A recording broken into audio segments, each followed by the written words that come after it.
Dans l'expression « aimer son prochain », il y a « aimer » et il y a « son prochain ». Alors aimer, c'est un terme tellement vaste que souvent on s'y perd et on ne sait pas comment faire. C'est quoi aimer? Comment on fait pour aimer? Et puis le prochain, c'est un petit peu plus facile, c'est les gens qui sont autour de nous, c'est les gens qui vivent avec nous, c'est les gens qu'on rencontre régulièrement, c'est les gens que Dieu met sur notre route au quotidien.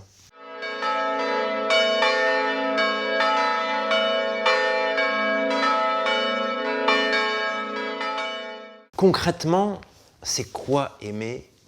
Concrètement, comment on fait pour aimer? Aujourd'hui, j'ai envie d'explorer une piste, celle de garder son cœur ouvert, d'ouvrir son cœur, qui va permettre d'être beaucoup plus concret sur cette manière d'aimer. Parce qu'on peut vérifier très rapidement si on a le cœur ouvert ou si on a le cœur fermé, si on est dans sa tête, si on est dans le raisonnement ou si on est touché par l'autre. Parce que c'est ça, avoir le cœur ouvert.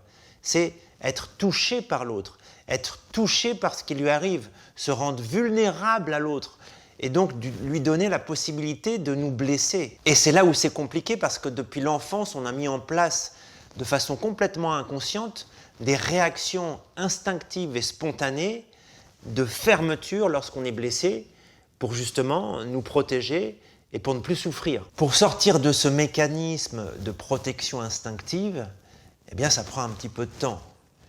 Et puis, il faut le vouloir, il faut en avoir le désir. Est-ce que j'ai le désir de m'ouvrir à l'autre? Est-ce que j'ai le désir d'être touché par l'autre? Avec tout ce que ça engendre. On peut rencontrer beaucoup de déconvenues, on peut rencontrer des fermetures sur notre chemin, on peut rencontrer de l'indifférence, on peut rencontrer de l'opposition, quelqu'un qui reste fermé. Est-ce que j'ai envie de persévérer avec ça? Et puis l'ouverture, c'est vraiment un mélange entre une démarche personnelle et l'action de la grâce, l'action de Dieu sur nous. Seul, on ne peut pas y arriver. Une démarche personnelle parce que j'ai ce choix d'aller vers l'autre, de m'intéresser à ses besoins, à ses demandes, de le considérer comme une personne, comme un frère, une sœur qui est aimé de Dieu comme moi.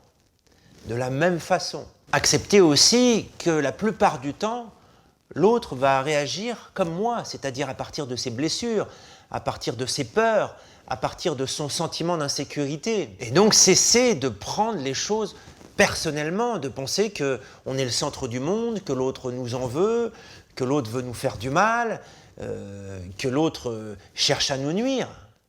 Pas du tout. La plupart du temps, l'autre, il est dans son monde. Et lorsqu'on va faire un pas vers lui, il va peut-être le vivre comme une agression inconsciente. Et donc, il va juste réagir. Donc, à chaque fois, se ramener à cette phrase « ne le prends pas personnellement ». Et ce qui peut aider, bien sûr, c'est la foi.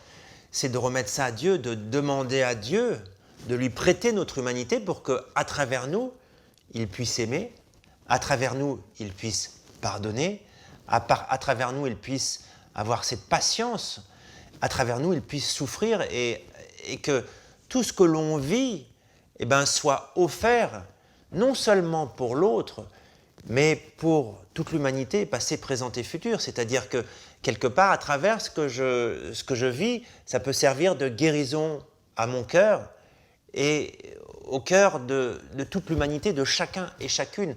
En choisissant d'aimer l'autre, en choisissant de m'ouvrir à l'autre, je travaille pour un monde beaucoup plus grand, je travaille pour l'éternité. Avoir une perspective d'éternité et travailler de concert avec Dieu, le laisser travailler en nous de telle sorte que nos actes ne soient plus des actes humains, mais des actes divins, je trouve que c'est une perspective extraordinaire.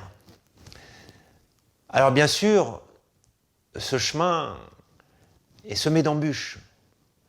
Il y a des hauts, il y a des bas, il y a des chutes et il y a des rechutes. Et il faut persévérer, et quelquefois on se décourage, et c'est là tout l'intérêt de la prière, de se dire, seul, moi je ne peux pas, de se prendre conscience que on ne sait pas aimer, on n'a pas du tout idée de qu'est-ce que ça veut dire d'être aimé. Mais à travers ces différents pas vers l'autre, ces ouvertures de cœur, ces réouvertures, ces demandes de pardon lorsque je blesse quelqu'un, sans chercher à me justifier, de juste chercher à réouvrir et de voir combien, lorsque mon cœur est ouvert, je vis pleinement mon humanité. Et bien sur ce chemin de l'amour, dans lequel je suis moi aussi comme vous, un novice, je vous souhaite bon courage, j'ai confiance en vous et que Dieu vous bénisse.